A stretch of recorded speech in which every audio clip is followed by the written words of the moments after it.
All right.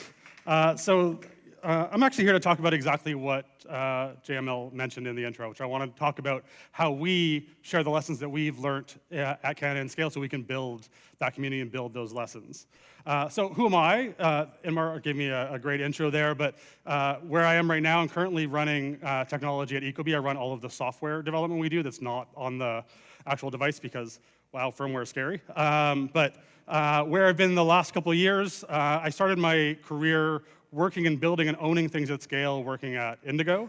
I was an online architect there for a couple of years, and I had a really great opportunity when I was there to move into a team that founded the company that became Kobo. So I was able to be there from the very beginning and help that grow all the way up. I then moved over to Wattpad and ran both their data team and then their engineering team for a couple of years, and now I've moved on to Ecobee. But why should you care? What's my resume have to do with any of these things? Because scaling and operating at scale is what I love to do. So when I was at Kobo, I had the great opportunity to go from 400 to 600 employees, from 0 to 100 million in revenue in 3 years, from 0 to 20 million readers over that time. When I joined Wattpad, we had 20 million monthly users, and we scaled that to 55 million. Ecobee, we've doubled in the last year, and we have millions of customers as well. So I want to talk about tech at scale in Canada, and we really do need to talk. We need to talk about what we can do and where we're going, because scale in Canada is still really rare. We haven't had the feedback, we haven't had the loops that a lot of other technology centers in the world have had. We haven't had the founding, the funding to exit to new founders loop that keeps going, that builds that continuous learning and continuous cycle. And why haven't we? Really, it's because we've had so few companies that have started that cycle. So BDC put out this great report last year talking about venture and the scale of venture capital in Canada. And you can see on this chart, on the left side, it's billions of dollars invested and years along the bottom, that venture investment in Canada is really growing. It's grown 113% from 1.5 billion to 3.2 billion in those 5 years. But venture, as it's raised by Canadian companies, is much smaller. Canadian companies raise a lot less money than their American counterparts. And you might think, okay, that's actually not so bad. That's just less dilution. Everybody's going to be better when we get to that exit. But when you get to an exit, other than for our friends at Shopify who bumped that number up in 2015, we actually have relatively small exits in Canada. And really that's because very few companies actually get to scale and get to an IPO. Most exits in Canada are actually acquisitions that take place. So why don't we get to scale? Why don't we actually get to a size where we can have those big exits and we can have those companies that run at really large scales? And maybe it's very simple. Maybe we just don't know how. Maybe we just haven't had that learning. Maybe we haven't had the experience to get ourselves to a place where we know how to do that. So that's what I want to do today. We need to talk about what tech means at scale and how we can build that flywheel, how we can build that culture of sharing, culture of learning across our different companies. So I think I have a bit of experience having been part of some of those scaling companies. I don't have all the answers, but here are some learnings that I've had. So the first one is really simple. It's just deciding and agreeing that running companies at scale is different. You have to operate differently, and things are different when you're at scale. I'm not going to talk much about how you scale up. When you're pre-scale, you're really doing things like finding customers, building that MVP, getting to product market fit. We know all these things. We've read all these books. If you haven't or you're interested, Reid Hoffman's podcast on Masters of Scale is a really great place to learn how other companies have built their businesses to scale.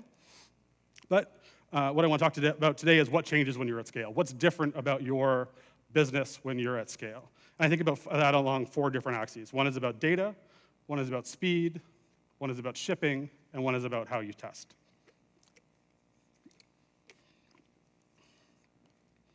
So let's talk about data for a second. This is a quote from Peter Norvig. Peter Norvig used to run research at Google, used to work at NASA before that. He was an author of one of the seminal AI and ML textbooks that still gets used. And he said, more data beats clever algorithms, but better data beats more data. And the way I think about that in the context of tech at scale is that data is an asset that grows with your business. Your customer data, or whatever data you capture, wherever it comes from, is a moat that's unique to you. No one else has the data that you have in your company. So I'll give you an example of something that we did at Kobo when I was there.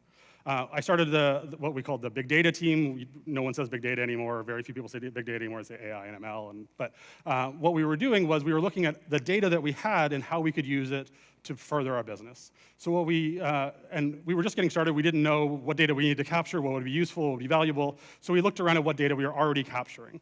And we realized that we were capturing a whole bunch of search logs. And we were an e-commerce company, so we had a whole bunch of conversion data. So we looked at what people were searching for that turned out that worked and what didn't work. And often we would find things that people would search for things, then they would not be able to not find or not buy what they were looking for. They would correct their search, or they would find another product, and then they would end up buying it. And some of these are really simple. People would type in Dr. Who instead of Doctor Who, because people always write Doctor Who. You never write Dr. Who.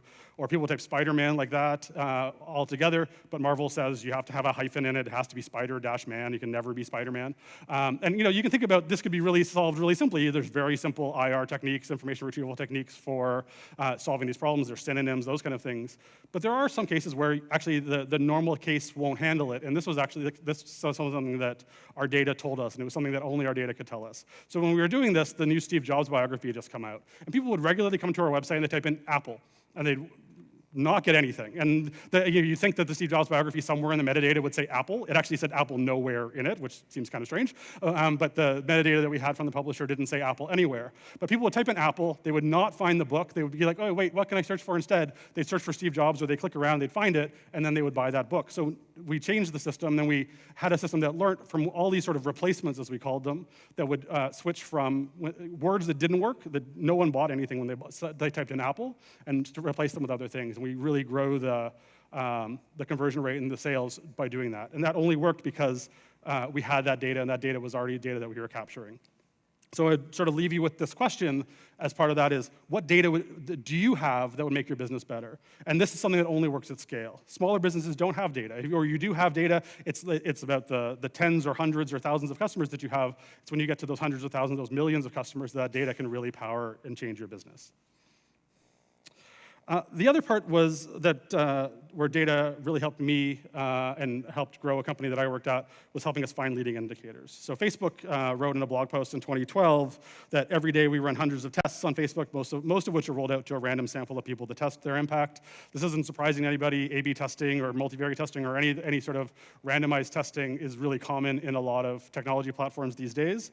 And I hope most of you are doing that in your business at scale, because that's really, in my opinion, the only way to really validate that what you're doing continues to make your business better. But even at scale, you have a problem, which is often a lot of the metrics that you're trying to move are really lagging indicators. So at Wattpad, we really became test-obsessed. We really bought into this idea that tests were how we would validate and change and tweak and improve our experience.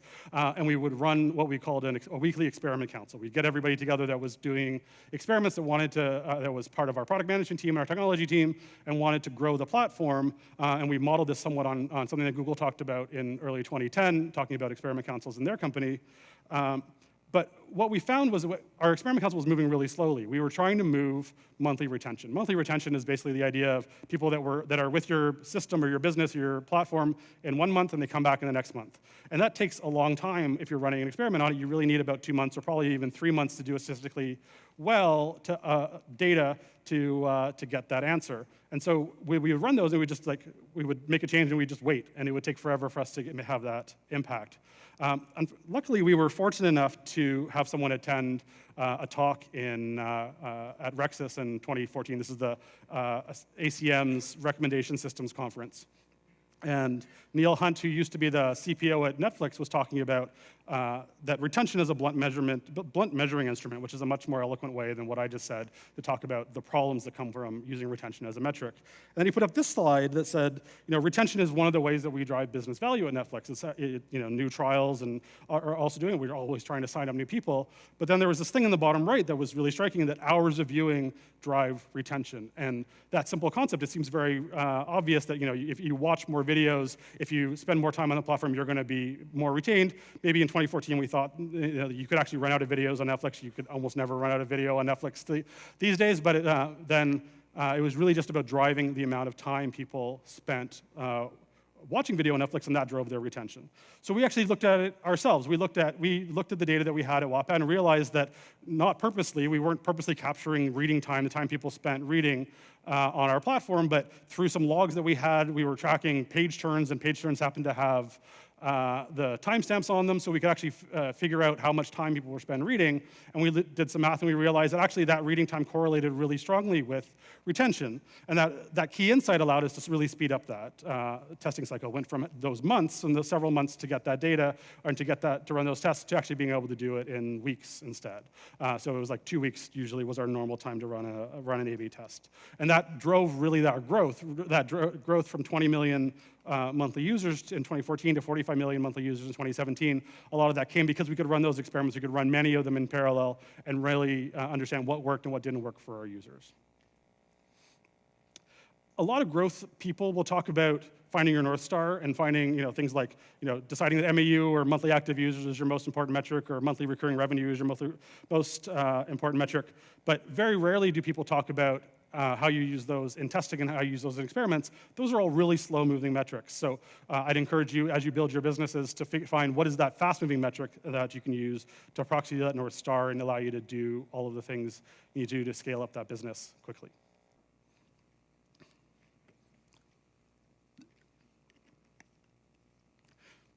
Next, I'm going to talk about speed. We all want to go fast. We all want to, we think speed is an asset and valuable for building and launching our businesses. But as you grow, you'll ultimately accumulate cruft, whether that's debt, technical debt, whether that's legacy code, whether that's just more and more features that exist in your platform that your users believe should exist. At Ecobee, we have an Apple Watch app that gets used by 5,000 customers, and every time it breaks, every single one of those 5,000 customers lets us know that it's not working. And it's only a small portion of our user base, but they're very passionate, and people will expect everything to continue to function on your platform. But you also realize that you can't make everything perfect. You can't spend all your time just improving the systems that you have and continuing to iterate on the platform that you have. From a technical perspective, your business will often depend on your need and ability to grow and ship new things. So how do you trade off fixing things versus growth? How do you slow down as you're going fast to keep you from getting paralyzed and getting the square wheels that are in this picture? So I really like this book. This is a book that the Google Site Reliability Engineering team put out a couple years ago with O'Reilly. They actually just put out a follow-up called the SRE Workbook. And they talk about a whole bunch of things of how Google operates at scale and how they run their systems. But my favorite chapter on this is chapter 4, where they introduce a concept called service level objectives. And it's really simple. It's a very basic concept. It really is like almost an accounting or a targets and a goal setting kind of concept, but they really introduced 3 main ideas. One is an SLI, is a service level indicator. It's basically things that you measure. What can you measure about your product that you care about that tells you whether it's working or not? Not what level do you care about, but what are the measurements you can make? SLOs, or service level objectives, is the objective that you commit to meet. It's the level that you say you will get to that level and you will hold yourself to that level, otherwise your product is not working. And the corollary to that, the opposite of what is your SLO, everything that's left over is what's called your error budget. And the idea of your error budget is, as your business grows, some things might get a little slow, things might get a little, some API calls might not work for some reason, they might time out, those kind of things. But you give yourself a little bit of room because you can't make everything perfect. You can't be at 100% because there's really diminishing returns to get there. So as your business scales, that error budget grows. And one of the things they talk about is uptime is a horrible SLO, and I think I totally agree, because you don't get more time. As your business grows up, as you spend more time, as your customer base grows, as you get more traffic, as you get more business, you don't get more time. You do get more requests, you do get more customers, so your budget doesn't increase from uptime. Really, you want to build your system so you can have extremely high uptime, but that's not how you should measure yourself. If your uptime isn't great, you should really stop everything and fix it, but you should have other metrics that help you understand the quality of your system well before you get that. So the one that they include is the 99.9% of requests are successful, meaning they don't error, and take less than 100 milliseconds to execute. That's a really good example of an SLO that you would set. This is Jeff Dean. Jeff Dean is an early Google employee. He's a Google fellow now. He runs a lot of their AI initiatives and has talked a lot about scaling at Google. And one of the things he's talked about is designing your applications as you build them for 10x growth, but plan to rewrite before you get to 100x. And this is, you can tear this apart, and you can actually, I feel there's a lot of wisdom in this. So as you're building your system, you should, whatever your traffic level is, whatever you're building it for now, it should be able to handle 10 times where you are now. That doesn't mean you should be able to throw 10 times as much hardware at it. Hardware scaling used to be something that we used to fear, used to be a problem, but in a cloud world, scaling feels like it's easy from a hardware perspective, but there are definitely technical problems that get in your way as you scale up, and you need to be able to design today for 10x so that you can keep that system going, but you should plan to rewrite it before you get to 100x. And yet, you can sort of do some math. This is sort of obviously exponential. How many times could you actually rewrite your system? How many times could you actually grow 100 times? And 100 times, 100 to the fifth just gets you to 10 billion. So you can really only ever have to rewrite your system like 4 times, maybe 5 times. So that feels like a lot. I don't know how many times we've thought about rewriting our systems. I don't think I've ever rewritten a system 4 or 5 times, but I have a feeling that Google's definitely rewritten itself that many times. And the last point I want to make on speed is latency. At Wattpad, we really became obsessed with latency. Latency was always a leading indicator. I mentioned a little bit earlier on the SRE slide, but every time we watched our latency, every time our latency started going up, and we're talking about the high end of latency, like 99% latency, we knew something was going to break. We knew something was going to fall down. And if we didn't take that seriously, if we didn't start figuring out what system was getting slow, we didn't start working on it earlier, we knew that we were going to be in a world of hurt. We were going to be, get paged, woken up, have a whole bunch of potentially some outages, some downtime. So we made sure that whenever that latency went up, that we would act. Something was either underscaled, underperforming, needed to be replaced. And the SRE book uses this quote that I really like, and I use it a lot, that setting these goals and setting these targets, setting these SLOs is an opportunity to take the emotion out of the decision. Sometimes it's really easy. You have a deadline, you're moving fast, you're trying to get something out, and something feels a little slow, it's not quite going the way that you want it to go.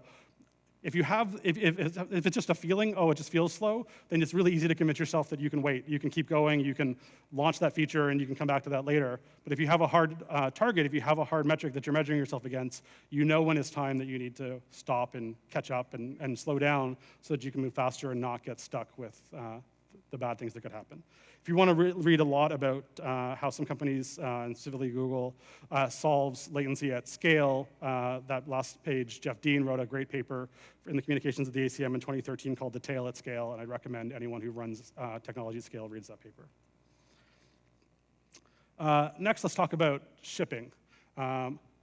As I was doing some dry runs of this, everyone that looked at this slide said I was being really unfair on this slide about putting the Titanic there. Ecobee was not a Titanic, didn't go under, but when we were building our software, when we were starting that business, we started in 2008, and we really followed the SDLC, the software development life cycle that we inherited from Indigo, which was a very old school style SDLC. We had a development team that coded it, they built their own software, they did it as a dev team, they handed it over to a QA team, the QA team tested it, that QA team said, yep, that's ready to go, and when we gave it to an ops team, and that ops team would deploy it. And so our deployments were really slow. It would take us weeks often to go from the time code was finished to the time that code left was in front of customers. When I joined Wattpad, it was a completely opposite culture. The culture was that shipping needed to be easy. Shipping was something that they did every day, something that happened multiple times a day. We would merge to master, we would have some automation that ran, we would deploy to production, we would monitor everything, and we would roll back fast. What we didn't really have, and we were still sort of early on, is any sort of automation on the actual production system, but we definitely put a lot of that in place as we were growing up. So the important takeaway for me is that as you scale up, shipping can't get harder. It has to start easy. You have to start it from day one as being something that's easy. Usually, and that sort of naturally happens. You're deploying to a single server. You're rsyncing your script to production, and that's your deployment process, and that works. But as you grow up, as you add more systems, as your system becomes more complicated, that deployment starts getting harder. It starts feeling more difficult in some ways. Now, first you have multiple app servers, and you need to deploy to multiple servers at once, and do that in some way where that your system is consistent. Then you have to deploy to multiple DB servers, and either you're sharding or you're replicating or something like that. So you have schema changes that have to get applied in multiple places at once. And then you have multiple services if you ever go down microservices, or if you have even if you're just partitioning your system in some way.